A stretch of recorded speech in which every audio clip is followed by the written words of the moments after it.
aplauso a las personas que se van a ir conectando a través de SLN Live. Sean bienvenidos.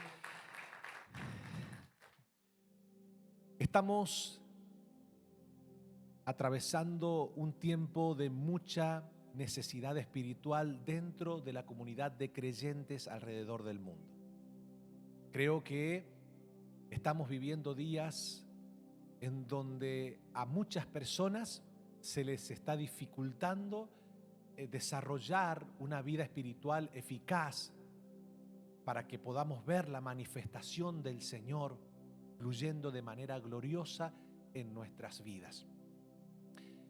Dentro de esa situación encontramos que hay una comunidad de creyentes no pequeña que se les está dificultando desarrollar el hábito de orar.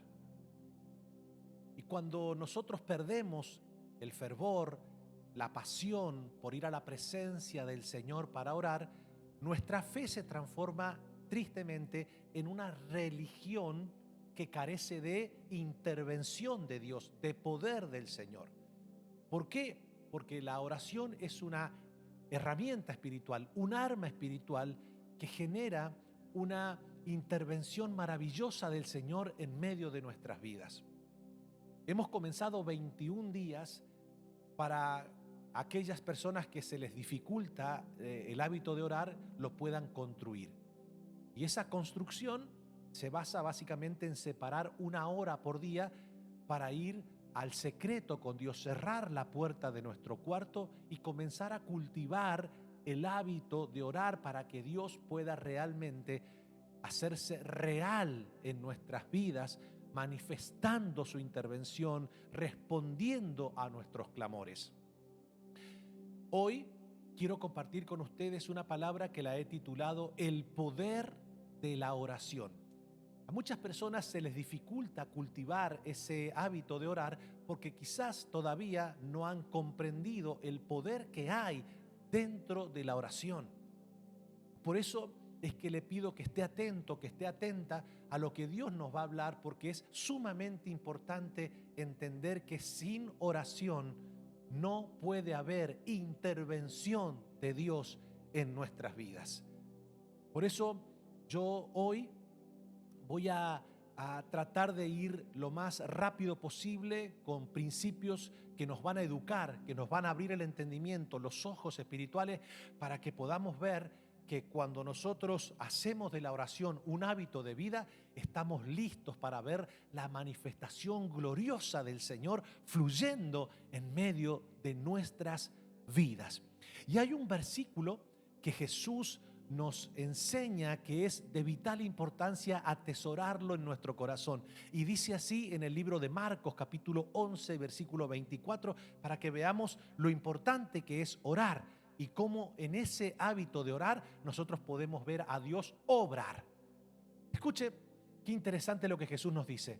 Por tanto, os digo que todo lo que pidiereis, a ver, ayúdeme, todo lo que pidiereis orando, creed que lo recibiréis y os vendrá. Eso merecía un aplauso, mi hermano. Yo necesito que usted vaya entendiendo que la oración claramente es algo sumamente necesario para que podamos ver a Dios glorificarse en nuestras vidas. Cuando Moisés oró, él pudo experimentar la apertura de un mar rojo. Cuando Josué oró, pudo ver cómo un Jordán se abrió. Cuando Josué oró, pudo ver cómo los muros de Jericó cayeron. Cuando David oró, pudo ver cómo un gigante cayó. Cuando Daniel oró, pudo ver cómo el Señor los sacaba de una esclavitud y los devolvía a su tierra. Cuando los tres hebreos, Cedrac, Mesac y Abednego, oraron a Dios, ellos pudieron ver cómo el Padre los libró de un horno de fuego. Cuando comenzamos nosotros a estudiar la Escritura, vemos que hombres y mujeres pudieron ver la manifestación gloriosa del Señor en sus vidas porque hicieron de la oración una herramienta indispensable para ver a Dios en acción. Por eso es que yo quiero invitarles a todos a que entendamos que el Evangelio de Cristo es mucho más que una denominación cristiana más. No, el Evangelio es poder de Dios para todo aquel que cree. El Evangelio es poder de Dios para todo aquel que cree. Y damas y caballeros, no hay nada más hermoso que cuando nosotros caminamos en este evangelio, poder ver cómo Dios obra a nuestro favor, cómo la intervención del Señor hace posible lo que humanamente es imposible, porque allí nosotros podremos entender que Dios no es una religión muerta. Dios está vivo, es real, habita los cielos de los cielos, y cuando Él interviene, nosotros quedamos pues maravillados de saber que nuestra fe no es infructuosa. Por el contrario, es una fe que nos permite ver a Dios obrar. Dígame si no es hermoso saber que en un momento determinado uno eleva una oración genuina a Dios, efectiva, y de repente eso que yo elevé al Señor, esa oración que yo presenté delante de Él, vemos cómo el Padre mueve todas las fichas y entonces nos da la victoria. ¿Qué pasa con nuestra fe cuando vemos que lo que hemos orado, el Señor lo responde? ¿Qué pasa con nuestra fe? Crece, se fortalece.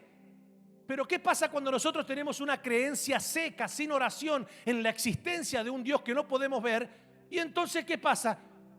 Sí, creemos, pero al final terminamos frustrados porque como no oramos, Dios no interviene, y como Dios no interviene, solamente reducimos nuestra fe a una creencia de la existencia de un Dios que no podemos ver, pero que tampoco interviene. Pero no interviene no porque Dios no escucha, o porque Dios está muerto, o porque Dios es un amigo imaginario. No interviene porque nosotros no hacemos de la oración un hábito cotidiano. Y Dios quiere que tú y yo entendamos que Él necesita nuestro clamor para respondernos.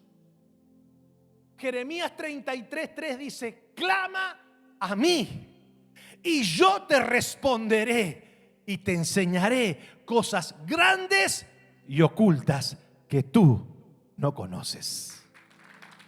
O sea, tiene que haber.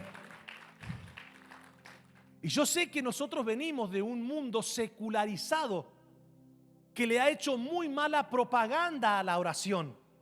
Entonces, para este mundo secularizado, la oración es inacción. Para este mundo que está alejado de Dios, la oración es inacción, como diciendo: ¿qué haces orando? No vas a marcar la diferencia orando. Mejor ponete a hacer algo que realmente genere que las cosas cambien. ¿Por qué?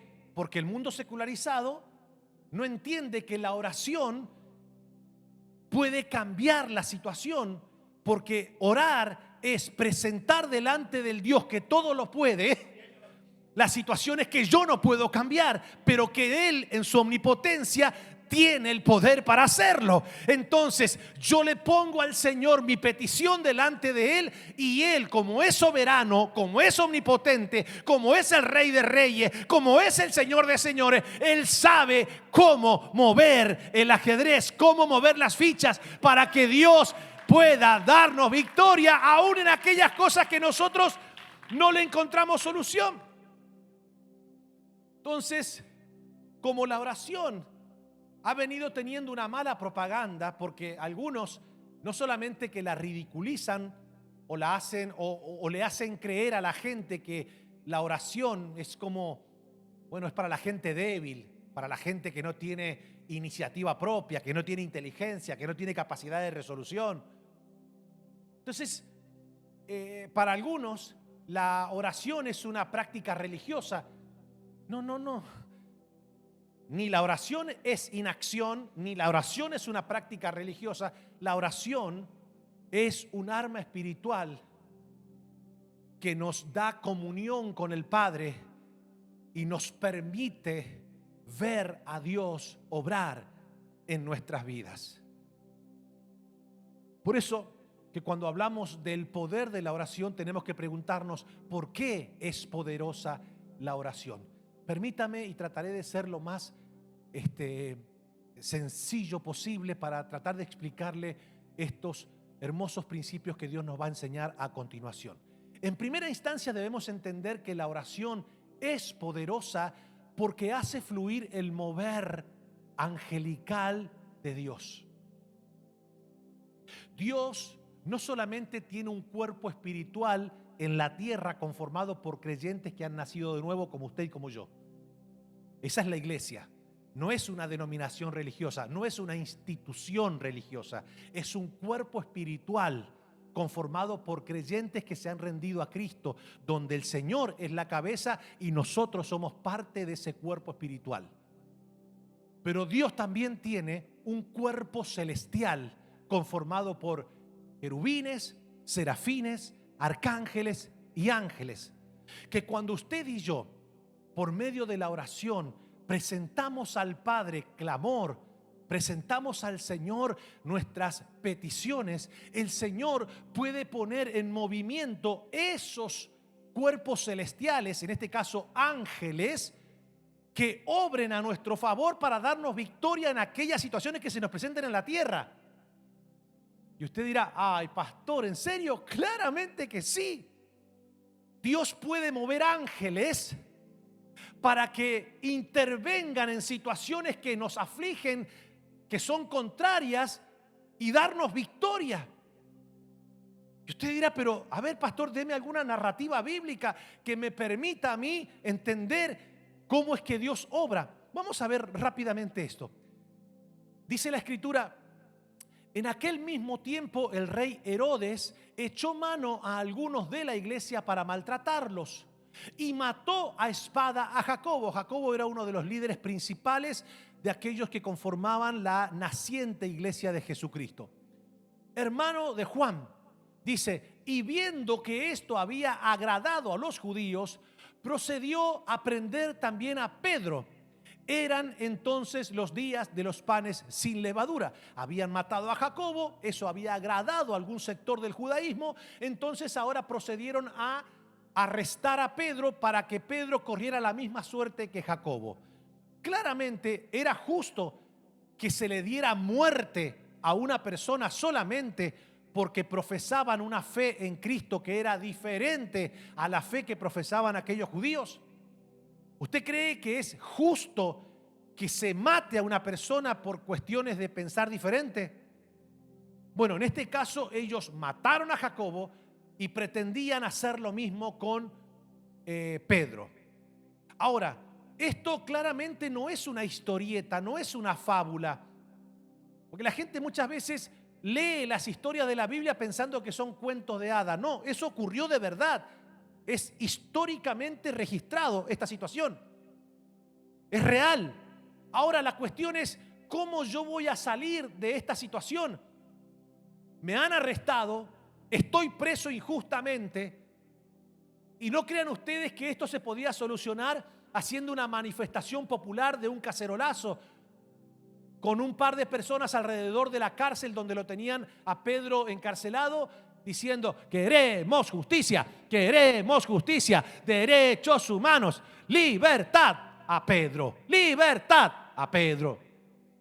Claro, usted dirá, pastor, usted está en contra de las manifestaciones sociales, que la gente exprese su descontento con el gobierno, con lo que sea. Yo no estoy en contra de las expresiones de libertad de las personas. Pero no crean ustedes que todo se resuelve con cacerolazo o prendiendo y incendiando todo un país. Vuelvo y les reitero, ¿cómo hacía Pedro para salir de esa situación? ¿Se podía resolver el problema acudiendo a organizaciones de derechos humanos para poder resolver esa injusticia? Y esto es muy importante que lo entendamos, porque a veces pensamos que todo se soluciona con presión social y a veces lo que se necesita es poder espiritual para poder resolver problemas que realmente no tienen solución. Entonces hoy día, como la gente se ha apartado de la oración, porque en algunos casos la ha reducido a una práctica religiosa que no tiene ningún sentido, y en otros casos porque dicen, no, la oración es inacción. No, la oración es poderosa. Y vamos a ver cómo se resolvió este problema. Dice, y habiéndole tomado preso, le puso en la cárcel, entregándole a 4 grupos de 4 soldados cada uno para que le custodiase, y se proponía sacarle al pueblo después de la Pascua. Así que Pedro estaba custodiado en la cárcel por la iglesia. Pero a ver, estaba custodiado en la cárcel, ¿y qué dice? Pero, a ver, ayúdeme. Pero la iglesia hacía manifestaciones sociales todos los días sin cesar por él. Y uno dirá, pero ¿qué hacen orando si Pedro lo que necesita es que realmente busquen una conexión, hablen con el alcalde de turno, vayan, muevan, llamen a la ONU, vamos, muevan las aguas, posteen cosas en las redes sociales, de esa manera se va a resolver todos los problemas, vamos, ya dejen, están ahí orando, parecen tontos orando ahí, no, vamos, prendamos fuego a la ciudad. Pregunto, ¿se han resuelto los problemas de gobiernos que están totalmente sumergidos en la corrupción y la oscuridad con manifestaciones sociales? Quizás en algún caso puede existir, pero ¿a costo de qué? Vuelvo y reitero, no estoy en contra de que las personas expresen su descontento, porque al fin y al cabo que alguien vaya y salga en protesta porque quizás no tenga el conocimiento de la existencia y el poder del Dios soberano que habita los cielos de los cielos, bueno, es normal. ¿Por qué? Porque tiene que utilizar sus herramientas personales. Pero usted y yo debemos entender que tenemos a un Dios glorioso, que no solamente habita los cielos de los cielos, sino que también habita en nuestro corazón. Y que ese Dios puede hacer posible lo que humanamente es imposible. Por eso es que nosotros acá oramos por los diferentes países, por las diferentes situaciones. A ver, hay gente que dice, no, eso allá en Cuba no lo cambia nadie, eso en Venezuela no lo cambia nadie. Dejemos de hablar todo el tiempo diciendo que eso no va a pasar. ¿Sabes qué? Eso lo dice una persona que no entiende que para Dios nada es imposible. Que para Dios nada es imposible. Dios puede transformar. Claro, alguno dirá, y bueno, ¿y por qué Dios entonces se está demorando tanto? Si Dios lo puede hacer. No, pará. Es que a veces son los pueblos los que buscan su propia destrucción. ¿Por qué? Porque se inclinan a adorar dioses que son paganos. Y por eso que la iglesia debe contrarrestar esa posición de gente que se postra a adorar dioses paganos, adorando al Dios que habita los cielos, porque es espiritual la situación. Es espiritual. A ver, lo que está pasando en Cuba no es de tinte político y social, es espiritual. Por eso que Fidel cae con el vudú, con la santería, con la brujería. Esta gente se jacta de ser atea. Mentira, no son ateos nada. Ellos tienen su creencia espiritual y consagran la tierra a entidades espirituales paganas. Entonces yo no puedo ir a pelear una batalla espiritual entre carne y sangre. No se resuelve con cacerolazos, no se resuelve con protestas sociales. ¿Y cómo se resuelve? Con rodillas ancladas al piso, clamando, pidiendo a Dios que se rompan las cadenas, las consagraciones, los altares. Porque de esa manera pero que esto es historia. Usted puede ver cómo los pueblos, esto es historia, usted lo puede corroborar científicamente y lo puede corroborar históricamente.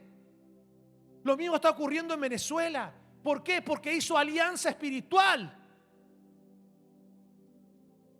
Y lo mismo va a ocurrir en este país si no hacemos algo y la iglesia no despierta,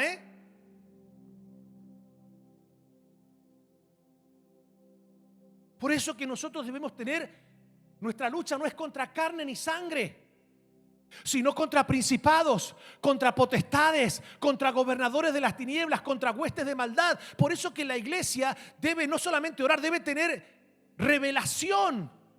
Oraré en el Espíritu, sí, pero también con el entendimiento de saber la importancia de orar y cómo Dios necesita un cuerpo espiritual en la tierra que pelee la buena batalla de la fe, que pelee espiritualmente esto que está ocurriendo en el mundo. Esto se soluciona con creyentes que se paren en la brecha, que clamen y clamen y clamen y clamen para que el Señor pueda manifestar su poder, su gloria. Pero claro, siempre es más fácil rascarse la panza en el sillón, mirar y decir, estos políticos, porque siempre es más fácil criticar que meterse en la presencia del Señor y decir, ¿sabes qué, Señor? Oro. El pueblo de Israel fue llevado cautivo porque comenzaron a adorar dioses paganos. Dios, en respuesta a ese adulterio espiritual que la nación hebrea había hecho, Dios en el norte, en el reino del norte de Israel, fueron arrasados por los sirios. Nunca más se supo nada de las 10 tribus de Israel. Fueron totalmente erradicados del mapa de la existencia. A día de hoy nadie sabe genealógicamente qué ha pasado con las 10 tribus de Israel. Así que cuando alguien te dice, yo vengo de la tribu de Rubén, mentira, vos no venís de ninguna tribu, te estás haciendo el judío y lo único que sos un sionista más. Acá la situación es cuando el reino del sur, Judá, también imita a sus hermanos del norte, también ellos fueron llevados cautivos por un imperio babilónico. Pero todo eso es historia, por favor, yo quiero que usted entienda, eso es historia. O sea, no es algo que se me ocurre a mí, ni se te ocurre a nada. O sea, esto se puede corroborar arqueológicamente, científicamente, espiritualmente, bíblicamente, históricamente. Esto no hay quien lo pueda negar, porque es historia. ¿Se entiende? Es historia. ¿Qué pasa? ¿Cómo se resolvió ese problema? ¿Sabe cuántos años estuvo el pueblo cautivo en Babilonia? 70 años. La tierra de Israel había sido destruida, el templo había sido destruido, los muros habían sido destruidos. ¿Cómo se resuelve el problema? Necesitamos uno de la ultraderecha que tenga pantalones. ¿Qué pantalones? Se levanta un hombre llamado Daniel que entendió que esto se resolvía con oración. Y al cabo de 70 años Daniel se pone a orar. Y como Satanás sabe que la oración hace que Dios intervenga en favor de los pueblos, hace que Dios mueva su mano, un hombre entendió espiritualmente que eso se resolvía por medio de la espiritualidad y la oración. Entonces, en ese imperio babilónico estimulan al rey para que imponga una ley que no se puede orar a otro Dios que no sea el Dios pagano que adoraban en Babilonia o al rey. ¿No crea usted, por ejemplo, estos países? En Cuba, ¿cómo no se persigue a la iglesia cristiana? Estamos hablando de iglesia cristiana, no iglesia cristiana religiosa, iglesia cristiana de creyentes que han nacido de nuevo, que son interdenominacionales, que son creyentes de verdad. Van y arrasan, ¿sí o no? ¿Qué es lo que dejaron puesto en Cuba? Las instituciones religiosas que están muertas.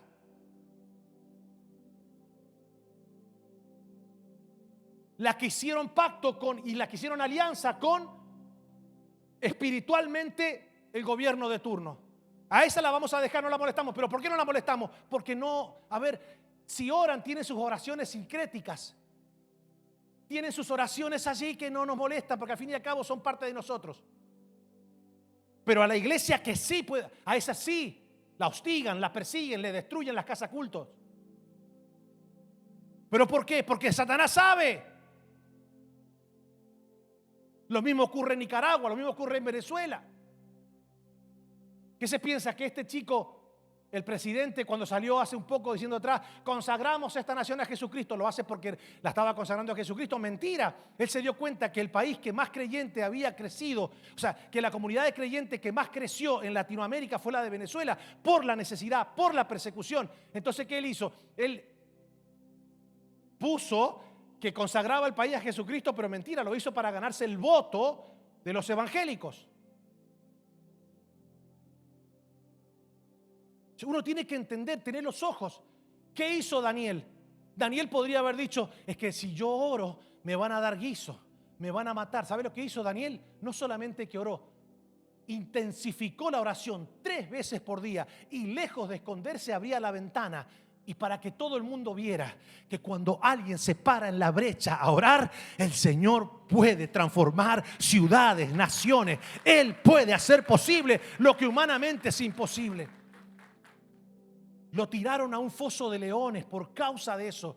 ¿Sabe qué pasó? Dice la Biblia que el ángel del Señor fue enviado a ese foso y cerró la boca de los leones.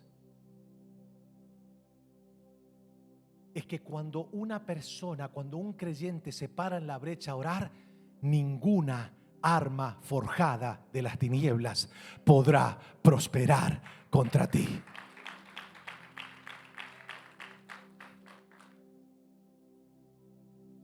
¿Sabe lo que pasó? Cuando vio aquel prodigio, el rey de Babilonia, cuando vio que Dios le había sacado ileso de esa fosa de leones hambrientos, porque una vez que sacan a Daniel, metieron a los que habían tirado a Daniel, y dice la Biblia que cuando los tiraron, ni siquiera lo dejaron tocar el piso los leones, a esa gente que había tirado a Daniel al foso, antes de que cayeran al piso, ya los leones lo habían devorado. ¿Por qué? Porque nadie puede cerrar la boca de un león cuando se adora a un dios pagano. Y cuando el rey vio eso, hizo un cambio político tremendo. Le dijo a Daniel, ¿quién como tu Dios? Y vas a volver a la tierra y vas a reconstruir la ciudad y vas a reconstruir el templo. Y ese fue el fin de la esclavitud. ¿Por qué? Porque hubo un hombre que se paró en la brecha y le devolvió la dignidad espiritual a un pueblo que se había apartado. Y esto con todo respeto, porque sé que tal vez este mensaje va a llegar a la gente de Cuba.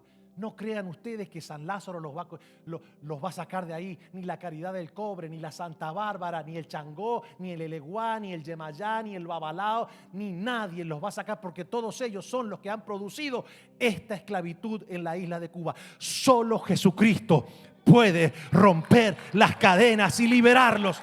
Y hasta que el pueblo no se humille, hasta que el pueblo no se postre, hasta que los creyentes no realmente se humillen ante el Señor.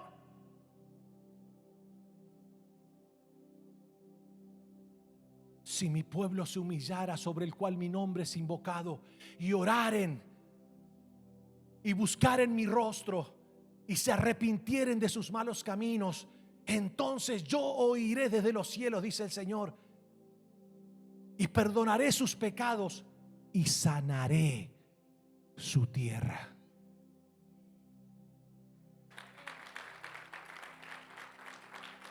Esto es espiritual. Entonces, ¿qué pasó? Pedro estaba encarcelado. ¿Cómo se resolvía ese problema? Y dice la Escritura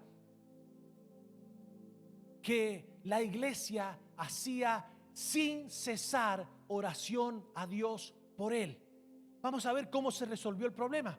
Y cuando Herodes le iba a sacar, o sea, en el momento en que ellos pensaban de que se iban a hacer otro festín y que iban a celebrar una muerte más de los, entre comillas, para ellos, herejes, dice, en aquella misma hora o en aquella misma noche estaba Pedro durmiendo entre 2 soldados, sujeto con 2 cadenas. Escuche cuál era la situación de Pedro. Dice, y los guardas delante de la puerta custodiaban la cárcel. Y he aquí que se presentó un ángel del Señor. Y uno dirá, pero pastor, para. Sí. Es que la oración en Cristo Jesús hace que fluya el poder angelical del Señor para darnos victoria en aquellas situaciones que estamos atravesando. Pero pastor, eso me supera el entendimiento. Obviamente, no podemos reducir a Dios a lo que nosotros podemos comprender con nuestra mente limitada. Gloria al Señor por nuestro razonamiento, pero es limitado. Gloria al Señor por la inteligencia que Dios nos dio, pero es limitada. El único que tiene poder sobrenatural, que tiene poder que no es limitado, ese es el poder de nuestro Padre Celestial, que Él es omnipotente. Él hace todo posible, aún lo humanamente imposible. Y vamos a ver qué tremendo lo que sucedió. Dice el ángel del Señor, y una luz resplandeció en la cárcel, y tocando a Pedro en el costado, le despertó diciendo: levántate pronto. Escuche esto, yo cuando leo esto, a mí me llena tanto el alma de gozo. Y dice la Biblia que en el momento las cadenas se le cayeron de las manos. Le dijo el ángel: cíñete y átate las sandalias. Y lo hizo así. Y le dijo: envuélvete en tu manto y sígueme.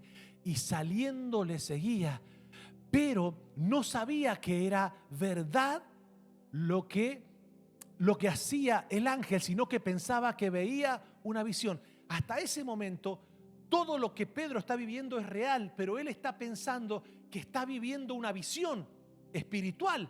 Escuchen esto que es interesante. El ángel, vamos a ver después lo que hace, porque claramente yo siempre digo que a veces Dios tiene que dejarnos a nosotros caminar en una dirección guiada por Él, pero que nosotros no entendamos que es algo glorioso, porque si no, muchas veces nosotros como humanos queremos meter la cuchara. ¿Sí o no? Entonces dice, y saliendo le seguía, pero no sabía que era verdad lo que hacía el ángel, sino que pensaba que era una visión. Dice, habiendo pasado la primera y la segunda guardia, llegaron a la puerta de hierro que daba a la ciudad, la cual se le abrió por sí misma.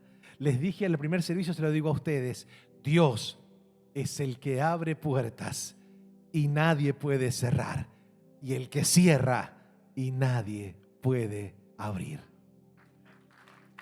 Dios, escúchese que es interesante, dice,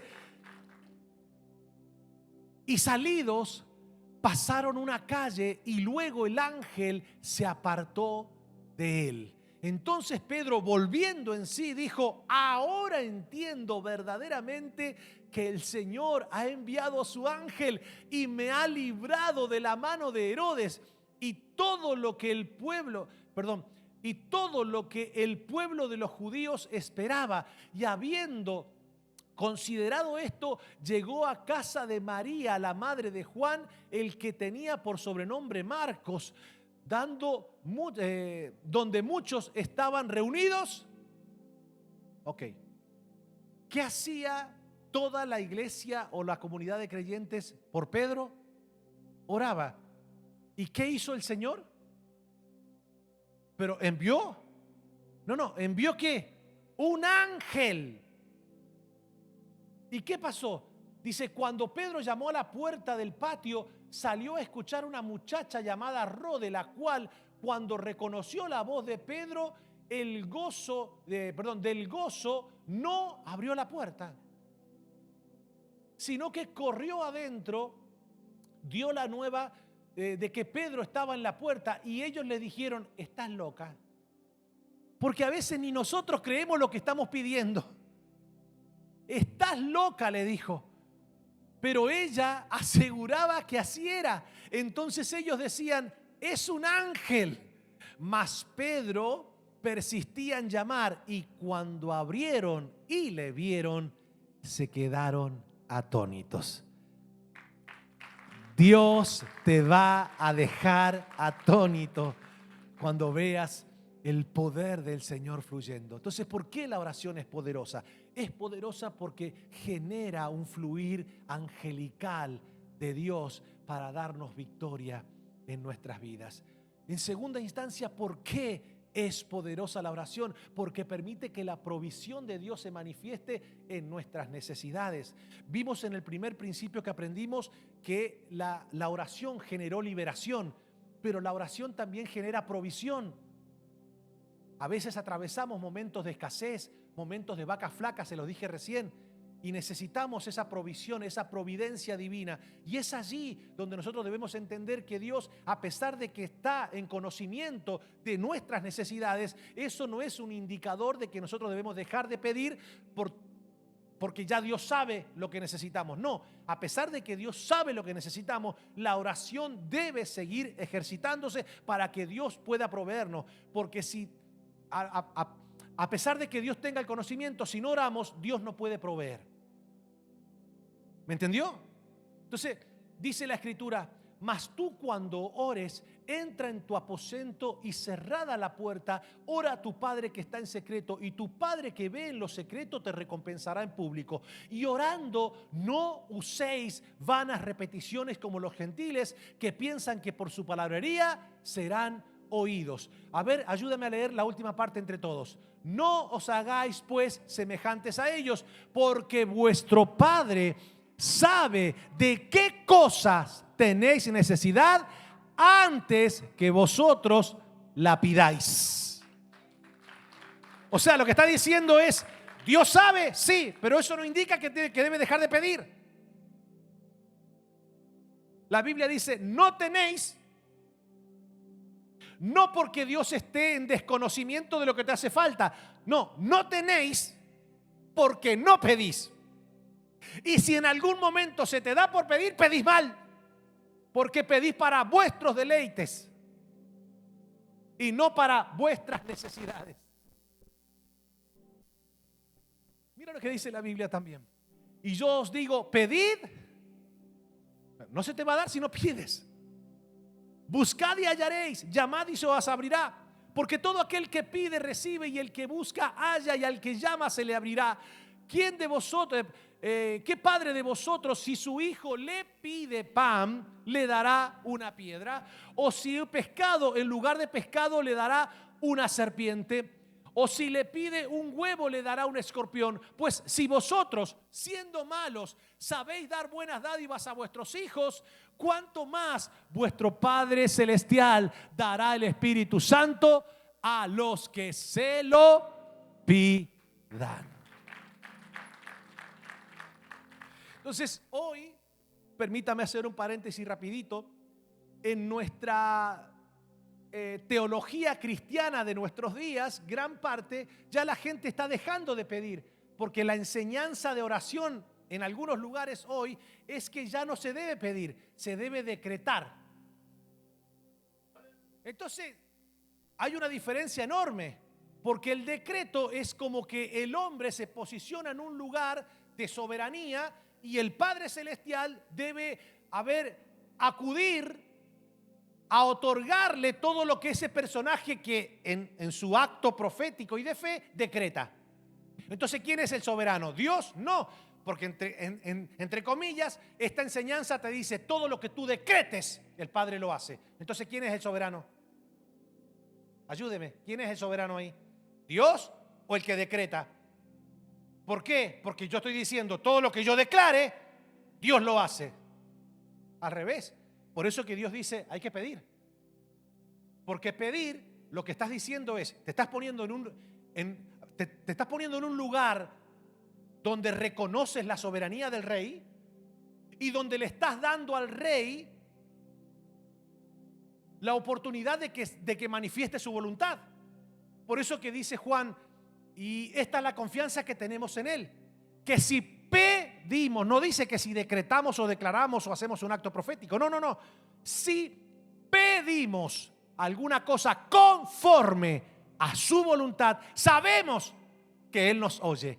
Y si sabemos que Él nos oye, sabemos que tenemos las peticiones que le hayamos hecho.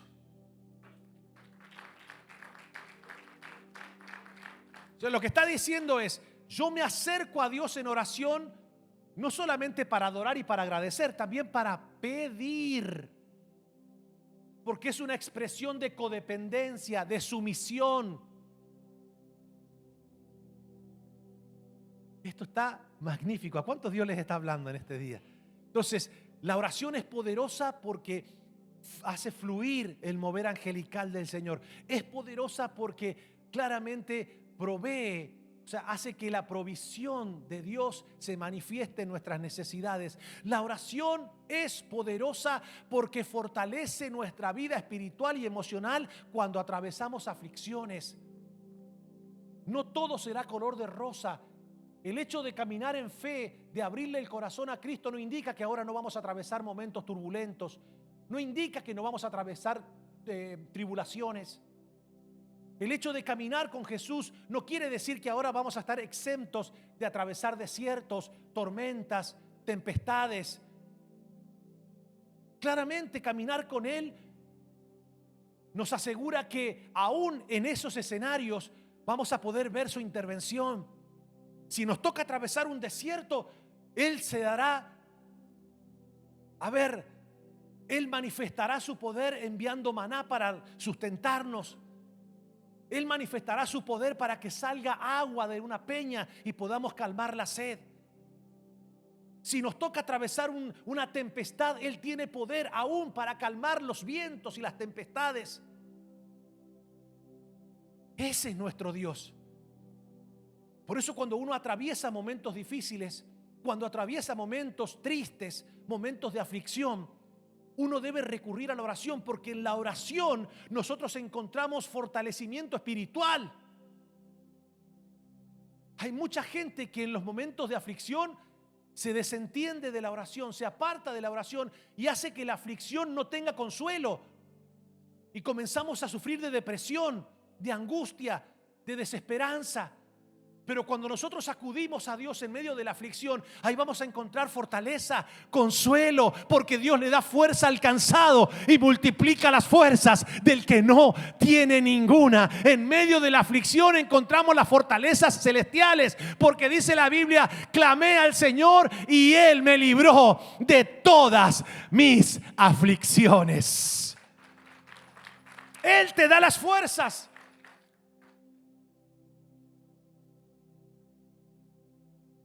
El año pasado fue un año muy difícil para mí porque mi mamá partió a la presencia del Señor.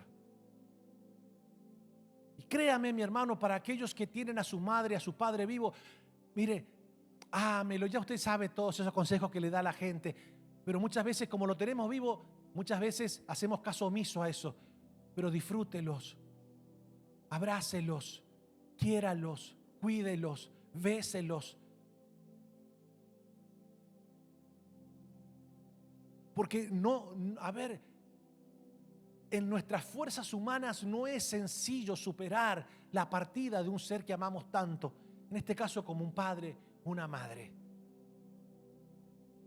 Pero si no hubiese sido por la fortaleza del Señor,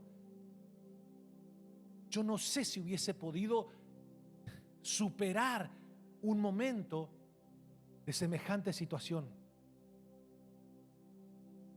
Por eso quizás alguno dice: pastor, yo hoy día, quizás la aflicción no es producida porque partió un ser querido, pero sí tengo mucha aflicción por tantas adversidades que estoy enfrentando. Parece que se me han juntado todos los problemas juntos y eso me ha afligido. Bueno, en este momento Dios te dice: ora, porque en la oración vas a encontrar fuerzas, vas a encontrar consuelo y vas a encontrar paz y vas a encontrar gozo. Y vas a encontrar que Dios te da las fuerzas para que sigas peleando la buena batalla de la fe. Mira lo que dice la Escritura en Santiago 5:13. ¿Está alguno entre vosotros afligido? ¿Qué debe hacer? Haga oración. ¿Está alguno alegre? Cante alabanzas. Eso es hermoso. ¿Qué más? ¿Por qué es poderosa la oración?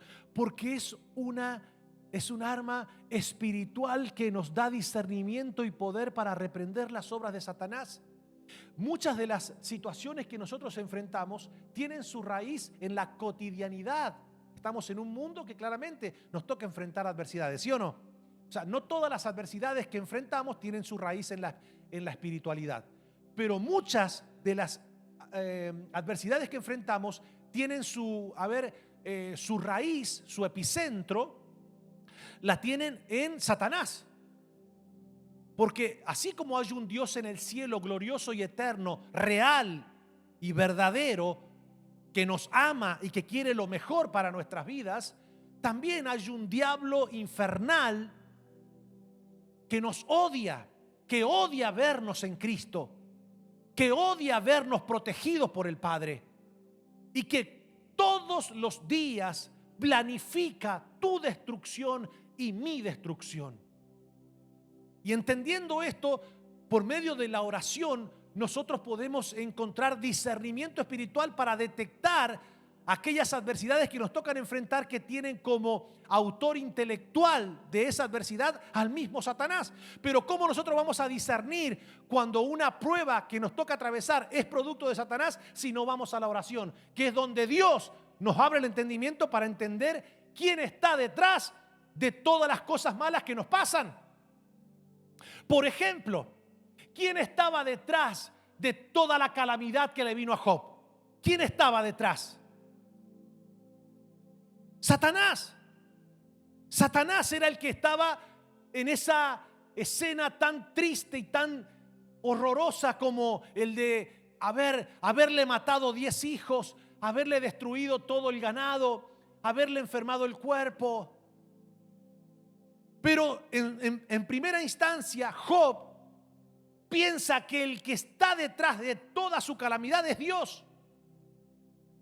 Y él dice: Jehová dio, Jehová quitó, sea el nombre de Jehová bendito. Pero no, Job, te respeto, te admiro, eres un hombre íntegro, eres una persona que cuando llegue al cielo me gustaría ir a saludar claramente, porque es un hombre que, a pesar de todo lo que vivió, a pesar de todo lo que le tocó atravesar, podemos contemplar en el último capítulo de Job que se mantuvo fiel, que se mantuvo de pie ante el Rey de Reyes y Señor de Señores. Y eso también es digno de valorar en la vida de un creyente, que a pesar de que todo lo que le tocó vivir, él se pudo mantener en el Señor.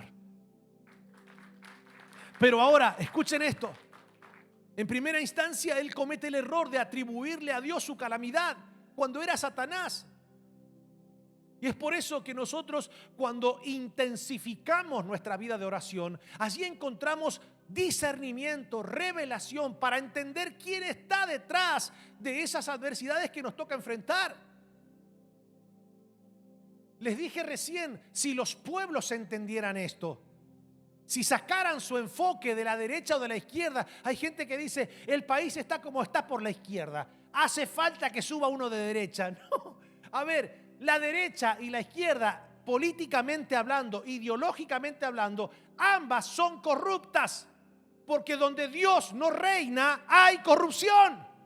No importa que sea de derecha. Acá no hay que divinizar a la derecha y solamente satanizar a la izquierda. No hay que divinizar el capitalismo y satanizar el comunismo, porque si el capitalismo está sin Dios, claramente también es demoníaco, porque el capitalismo sin Dios consiste en que las personas adoren el dinero. Y Jesús dijo: nadie puede tener dos señores, porque amará a uno y aborrecerá al otro. Ay, pastor, sí, ¿se dan cuenta? Esto no se trata de ser de derecha o de izquierda, capitalista o comunista. ¿Por qué? Porque tanto el capitalista como el comunista, si no tienen a Dios, estarán siendo gobernados espiritualmente por el mismo Satanás. Entonces el pueblo que cree en el Señor debe entender que su batalla no es contra ese personaje que está sentado en el sillón presidencial, sino contra lo que está operando en ese personaje. Por eso que usted y yo debemos pararnos en la brecha. La solución para este país, la salvación a este país, no se llama Donald Trump. La salvación a este país sigue llamándose Jesucristo, el Hijo del Dios viviente.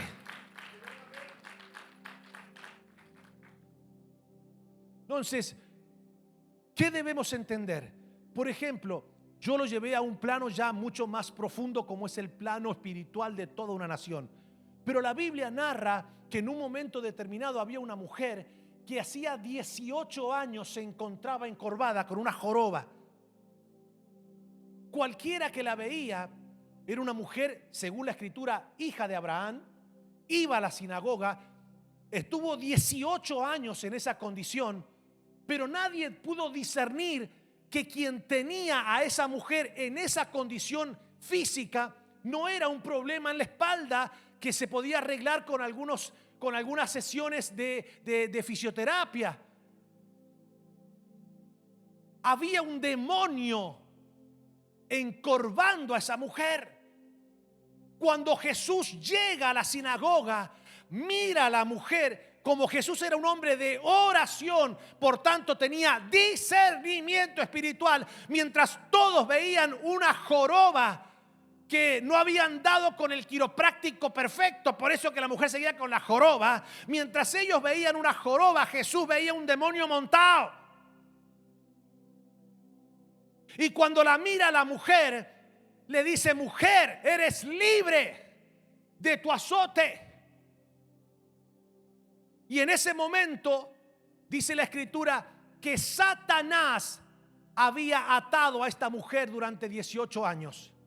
Cuando llegó Jesús, en un momento la liberó, porque el problema no era natural, no era de la columna, no era de su físico.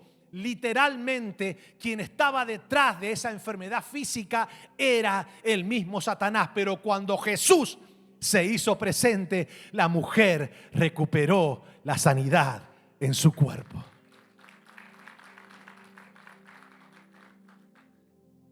Entonces hay muchas cosas que nosotros atravesamos que tienen su raíz en la espiritualidad. Quizás algunos de ustedes no lo saben, pero ahora se han acercado al Señor. Pero quizás alguno de ustedes en algún momento visitó un brujo, visitó a un santero. ¿Cuántos alguna vez han visitado a un santero antes de conocer al Señor? Ahora ninguno. Ah, qué lindo. Son lindos, a mí me gusta esto. A mí me gusta.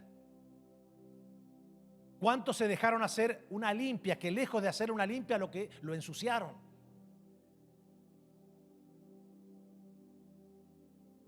No, bueno, pastor, yo no fui así tan profundo, pero bueno, a mí me tiraron los caracoles. Ya quedaste pegado. Me tiraron las cartas. No, todo esto yo necesito que ustedes entiendan que la gente, si la gente supiera que en ese momento está haciendo una alianza espiritual con Satanás, no iría. La gente va porque tiene curiosidad de su futuro, porque quiere amarrar a un tipo que le gusta. ¿Cuántas mujeres no andan amarrando ahí? No, y hay oraciones de... Yo he escuchado oraciones dentro de algunas congregaciones y dicen: Padre, yo amarro a ese hombre para mí. Pará, desquiciada. Pobre tipo. Y de repente el tipo dice: yo no sé, pastor, pero sentí atracción hacia esa mujer, nunca me gustó y ahora te amarró. Y como no oras, no sabes que te amarraron.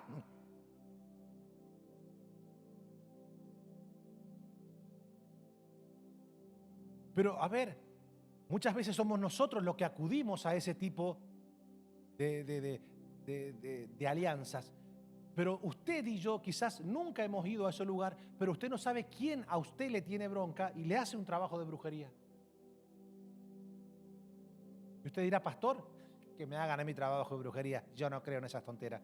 A ver, el hecho de que no creas no quiere decir que no te va a hacer efecto. La única forma que un trabajo de brujería contra ti y contra mí no nos haga efecto no es porque nosotros digamos: yo no creo. No, es que estemos llenos del Espíritu Santo y que nosotros estemos en oración reprendiendo las obras del diablo. A ver, yo soy el pastor de esta congregación, ¿sí o no? Usted no tiene idea de la cantidad de santeros y brujeros que andan por ahí maldiciendo mi vida, queriendo que este templo se cierre.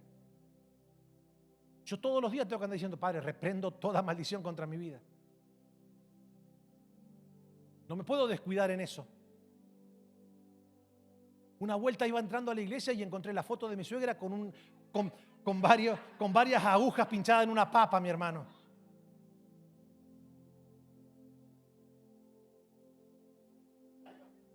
Miré la papa, miré la foto, miré la aguja.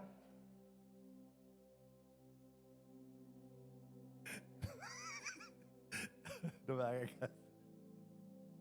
Pero mire, mi hermano, nos han tirado coco, nos han tirado gallinas, nos han tirado caramelos. ¿Qué es lo que no nos han tirado acá, mi hermano? Y usted dirá, pero pastor, ¿y todo esto sigue de pie? Sigue de pie porque hay un Rey soberano que no se duerme, que nos protege, que nos cuida, que nos fortalece. Y que claramente nosotros en oración debemos reprender eso. Entonces, usted no sabe si alguien a usted le ha hecho algún trabajo. Y quizás ese trabajo que le han hecho es lo que no le está permitiendo a usted avanzar. Porque hay trabajo para todo. Hay gente que te hace trabajo para enfermarte. Hay gente que te hace trabajo para que no consigas trabajo. Hay gente que te hace trabajo para matarte. ¿En serio le estoy hablando? Y usted dirá, bueno, pero pastor, ¿y qué hago yo ante esa eventualidad? Orar. Pero orar y tener a Cristo en tu corazón. Mira lo que dice la Biblia. Con esto vamos a terminar. Nadie os engañe con palabras vanas, porque por estas cosas viene la ira de Dios sobre los hijos de desobediencia. No seáis pues partícipes con ellos, porque en otro tiempo erais tinieblas, mas ahora sois luz en el Señor. Andad como hijos de luz, porque el fruto del Espíritu es en toda bondad, justicia y verdad, comprobando, fuerte, diga conmigo, comprobando lo que es agradable al Señor. Sigue diciendo, y no participéis de las obras infructuosas de las tinieblas. Por ejemplo, ¿cómo uno puede participar? Bueno, uno puede participar directamente o uno puede participar indirectamente. Supongamos, usted llega a la casa de un pariente que es medio que tiene creencias en la santería. Y de repente usted llega a la casa y dice, ay, mira, llegaste justo, ahora vamos a comer el puerco y después se nos va a montar muerto. Quédate acá. Esa fiesta que hacen los santeros, que se le monta el muerto, que dicen ellos. ¿Usted qué va a hacer? ¿Se va a quedar ahí por compromiso a ese pariente que cree en eso? No. Usted va a agarrar. No se va a ir diciendo, hijos del diablo, no. Pero con educación usted se va. ¿Por qué? Porque usted no va a participar de eso. ¿Ok? Entonces quizás usted dice, bueno, pastor, yo me quedé ahí. Pero usted no cree lo que ellos están haciendo, pero se quedó. Entonces todo ese mover espiritual, a pesar de que usted no cree en eso, pero está indirectamente participando, le puede afectar.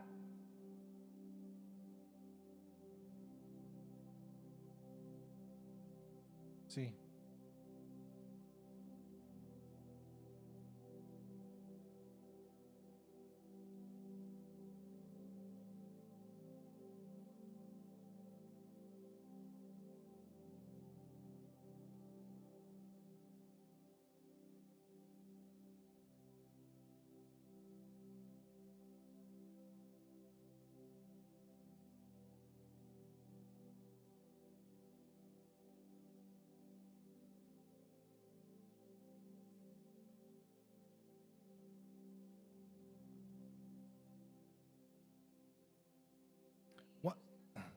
Más vale.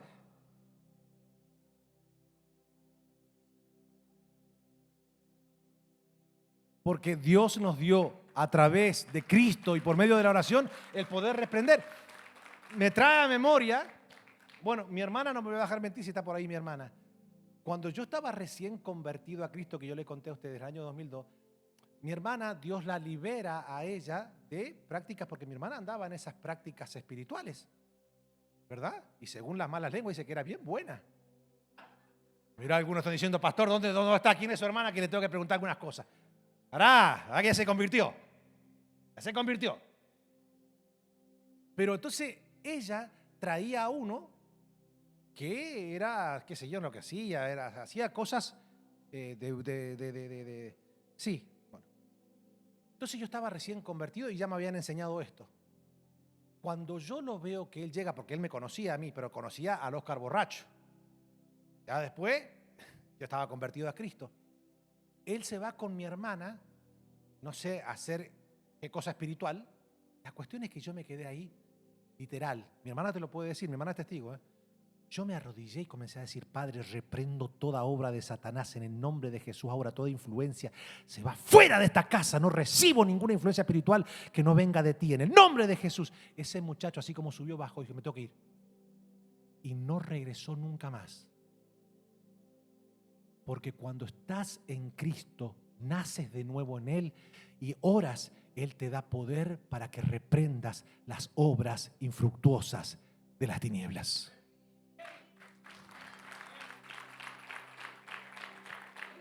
O sea, todo esto, por favor, yo necesito que ustedes lo entiendan. Ahora, ¿qué es lo que también deben entender? Y creo que acá me voy a meter en un terreno mucho más susceptible para algunos, pero se lo tengo que decir porque si no, entonces me voy a ir atragantado con las palabras acá. Si usted tiene un elefantito en su casa que le pone la cosita, el billetito ahí para que no le falte, bótelo, porque eso es una influencia espiritual.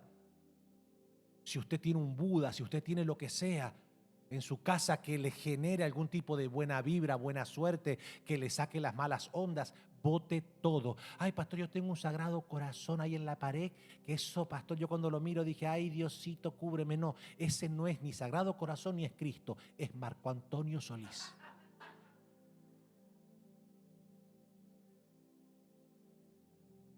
Tócame ahí algo.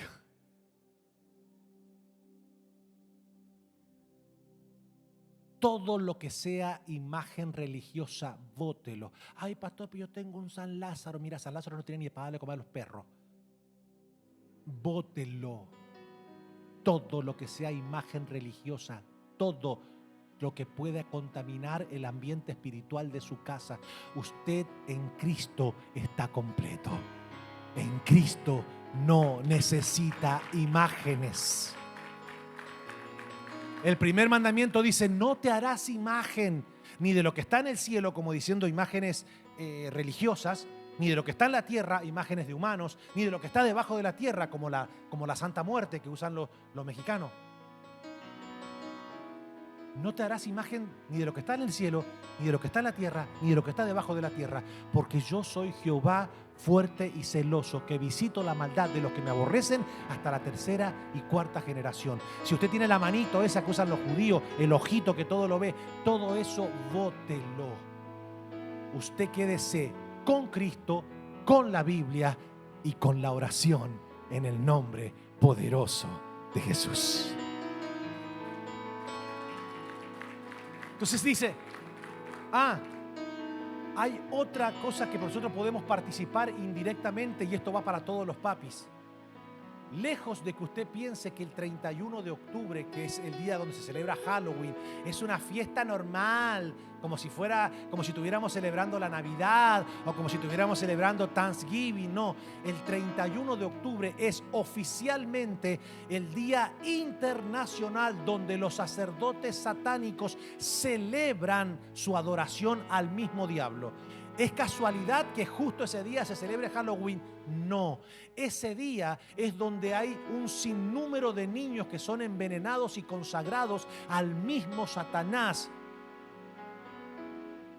Lo que pasa es que se presenta al mundo como una festividad inofensiva, donde está el monstruo. No. Eso es a nivel social, pero lo que se genera realmente detrás de todo esto es un mover diabólico que se lleva la vida de un sinnúmero de niños, donde se sacrifican niños, donde se violan vírgenes. Vírgenes, no estoy hablando de estatuas, estoy hablando de muchachitas que no han tenido relaciones sexuales.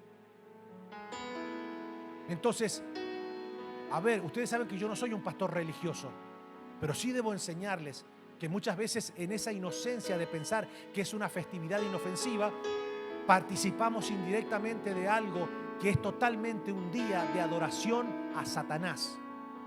Pero eso se lo puede decir cualquier sacerdote satánico. Ellos mismos, gente, por ejemplo, que practicaba todo ese tipo de horrorosas, que se han convertido a Cristo, te cuentan y te dicen: no, hacíamos esto, y lo que te cuentan es pavoroso.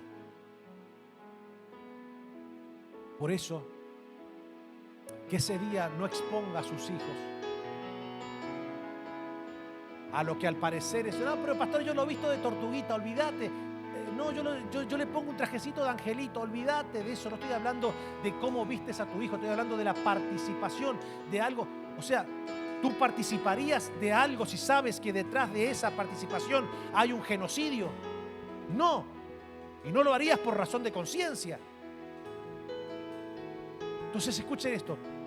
Dice: y no participéis de las obras infructuosas de las tinieblas, sino más bien reprendedlas, porque vergonzoso es aún hablar de lo que ellos hacen en secreto. Mas todas las cosas, cuando son puestas en evidencia por la luz, son hechas manifiestas, porque la luz es lo que manifiesta todo. Por lo cual dice: despiértate tú que duermes, y levántate de los muertos, y te alumbrará Cristo. Mirad pues con diligencia cómo andéis, no como necios, sino como sabios, aprovechando bien el tiempo, porque los días son malos. Por tanto, no seáis insensatos, sino entendidos de cuál sea la voluntad del Señor. No os embriaguéis con vino, en el cual hay disolución, antes bien sed llenos del Espíritu Santo, hablando entre vosotros con salmos, con himnos y con cánticos espirituales, cantando y alabando al Señor en vuestros corazones, dando siempre gracias por todo al Dios y Padre, en el nombre de nuestro Señor Jesucristo. Vamos, póngase de pie.